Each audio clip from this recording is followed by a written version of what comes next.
Hi, welcome to my Projex Academy podcast, where I deep dive into the strategies, frameworks and mindsets that make management and change projects thrive.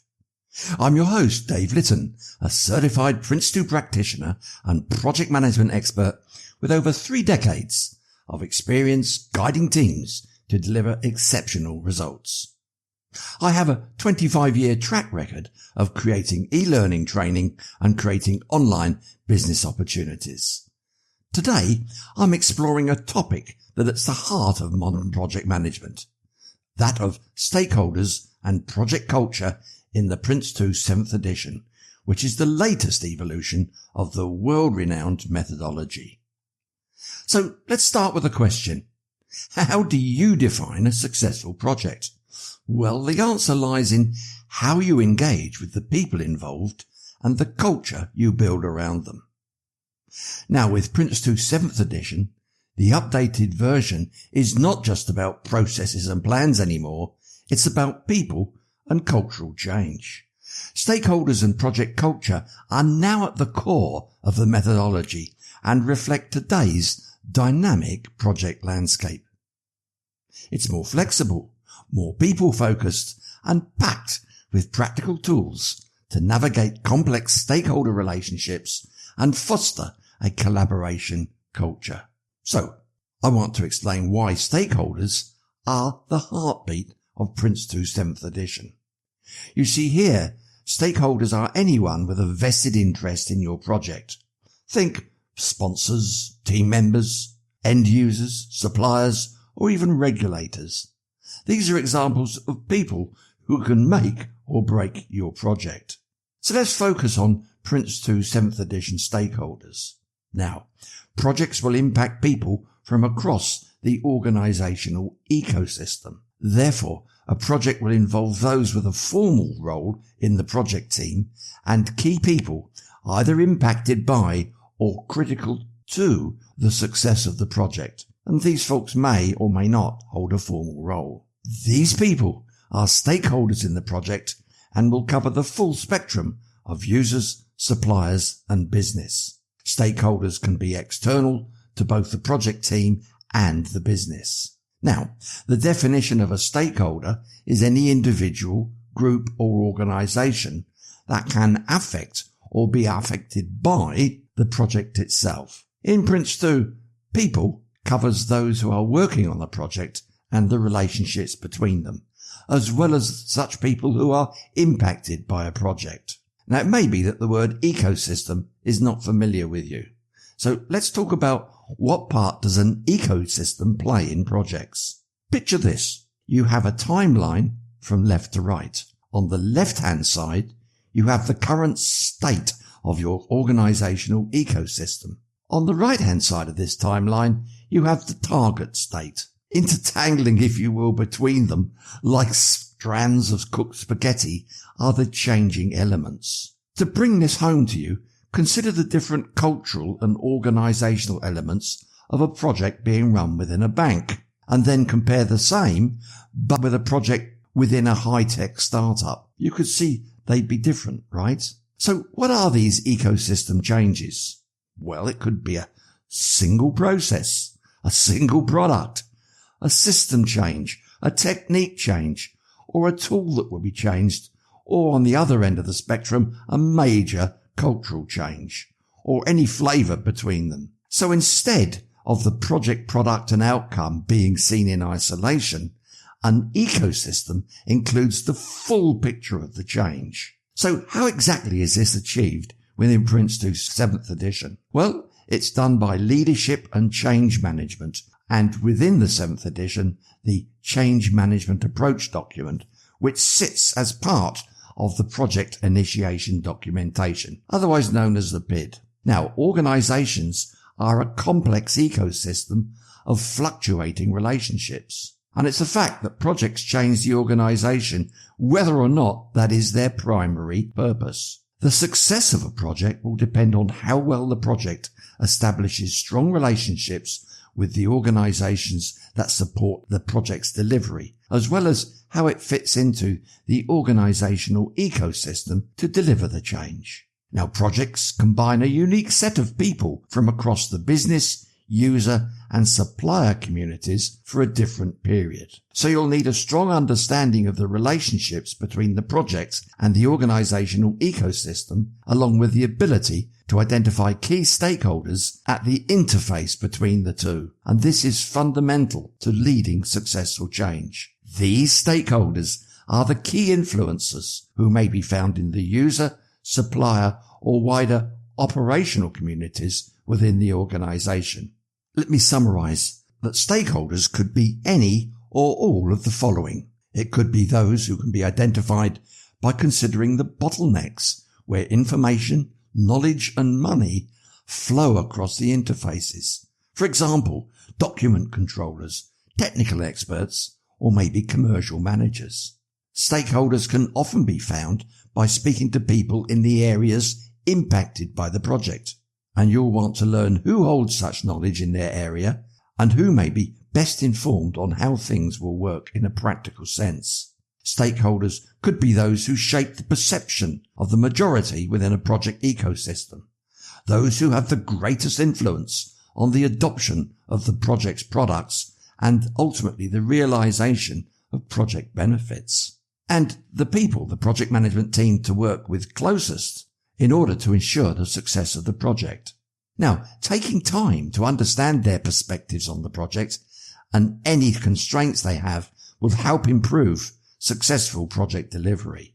Stakeholders at the interface with the project may change over time as the project evolves and relationships develop. So the way in which a project is established should support building relationships across the above interfaces. Developing these relationships can be established through regular meetings and working groups that build a shared understanding of different perspectives, the project data and the knowledge agreed on by stakeholders. So I've talked a little about these project interests. Let's now zoom in on the 3 project interests, starting with the business interests. You see, projects are created to meet a business need, which needs to be continuously justified as providing value for money throughout the project's lifetime. And Prince2 defines the project executive role to represent this viewpoint on the project. The user interests. The project products should provide benefits to a defined set of users who support both defining the requirements of the product and ensuring that these requirements are met. Prince2 defines a senior user role to represent the user interests in the project. Now, users can sit within the business as end users. Users may be impacted by the project or have a role in operating or maintaining the products from the project. Users can also sit outside the business as end users or be affected by the project's outputs. For example, for some projects, many of the users may sit in the organizational ecosystem. Let's now talk about the supplier interests. Projects require people with necessary skills and knowledge to collaborate to deliver the products. The supplier viewpoints represent those who will provide the supplier interest skills to produce the project product. They may come from within the organization, or external suppliers may be used for their skills and knowledge. Now, Prince2 defines a senior supplier role to represent the supplier interests within the project. Understanding where the business, supplier and user interests sit in each of the ecosystems will help in deciding how they will be represented on the project and how they will be engaged. For some projects, all the suppliers could fall within the project ecosystem as they are uniquely engaged for a specific project and have no other relationships with the business. So let's now move to looking at the Prince2 7th edition project culture. Now, culture is the shared attitudes, values, goals, and ways of working that characterize a group of people. At the start of a project, the project culture tends to reflect the organization's culture, since no change has happened yet. But over time, a distinct project culture may emerge as the project evolves. It's important to understand that the shared understanding of the project remains valid and supports this project's evolving culture. It's also important that the formal ways of working evolve to reflect the emerging project culture and support continued alignment with the wider organisational ecosystem that the project needs to interact with. As the project progresses, key influences on a project may change, as do the key relationships. Project teams should check the shared understanding at the end of each stage of the project and whether there is a change in key influences. The ways of working should evolve to remain aligned with the desired project culture and with the wider organisational ecosystem which the project interacts with. Persistent non-compliance with the project processes is often a leading indicator that the agreed ways of working have become unaligned with the emerging project culture. So what does a thriving project culture look like, I hear you ask? Well, picture a team where everyone feels safe to share ideas, even the wild ones. Mistakes should be seen as learning opportunities and not as failures. That's the kind of culture that Prince2 7th edition champions. Projects often combine people from different parts of the organisational ecosystem where different working cultures may exist. The ways of working are captured in the management approaches, those contained within the project initiation documentation for the project. A shared understanding is enabled through who is assigned to project roles, including decision makers on the project board who represent, as we've discussed, business, user and supplier interests. This shared project understanding enables aligned behaviours and sets the culture for the project and should be developed with key influencers, and these must be captured as part of the project brief within the starting up a project process. The project management team structure and the quality and planning practices in Prince2 ensure users are represented or involved in defining, developing and controlling the project quality and are consulted in the decision-making process. A project team may need to establish a project culture that is distinct and different from the business, but in such a way that remains aligned with the wider organisational ecosystem. It's this shared understanding developed by the key influence of the project, combined with an understanding of the external legal and regulatory obligations and relevant business commitments, such as sustainability targets, which are needed to provide a guide for such multi-layered decision-making. Don't forget that the ways of working are captured in the management approaches for the project. Gaining a shared understanding is also enabled through who is assigned to project roles, including decision-makers on the project board who represent business, user and supplier interests.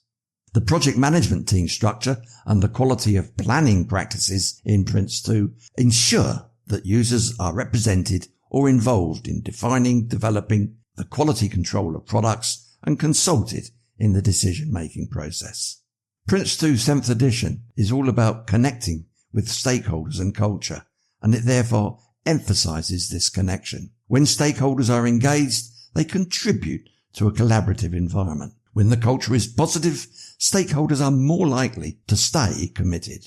So now that we've covered the why behind stakeholders and culture, let's get practical. How do you apply Prince2 7th edition principles to your projects? As an expert who's implemented this methodology across industries, I've distilled it into a few key steps that anyone can follow. First, get to know your stakeholders. Early in the project, sit down and map out who's involved. Ask the question, who has the power to influence outcomes? Who's most affected by the project? Use a stakeholder matrix to categorize them by influence and interest. And as always, stay adaptable. Prince2 7th edition is all about flexibility. So as you gather feedback from stakeholders and monitor your team's dynamics, be ready to tweak your approach. Maybe you need more frequent updates for a nervous sponsor or extra training for your team. Whatever it is, act on it. This iterative approach keeps your project on track and your people engaged. So that's all for today's episode. I hope you're walking away with a spark of curiosity and some fresh ideas to make your project successful. So until next time, this is Dave Litten signing off.